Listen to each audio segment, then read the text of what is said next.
Welcome to the Tech Egg. Don't get scrambled. Enjoy the video. In this video, I will show how to make macarons without almond flour. Whisk aquafaba to medium stiff peaks, then slowly add superfine sugar while continuing to whip until glossy and smooth. Gently fold in sifted substitute flour until the batter flows like lava and forms ribbons. Pipe rounds onto a silicone mat using a 3 cm guide, rest until a skin forms, then bake at moderate heat for even feet and chewy centers. Start by selecting a nut-free flour blend like superfine oat flour and tapioca, starch for structure and chew. Sift the mixture twice to ensure it is light and lump-free, then measure precisely using a scale for consistent results. Fold the dry mix into the meringue with gentle, measured strokes to avoid deflating the peaks.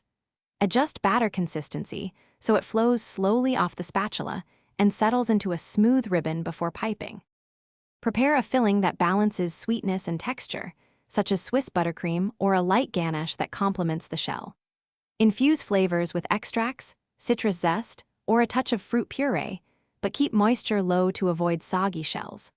Pipe a consistent dollop on one shell, then sandwich with its partner and rest in the fridge for at least 24 hours to improve texture and meld flavors before serving to ensure best results. Thanks for watching. Consider subscribing if I helped unscramble your problems.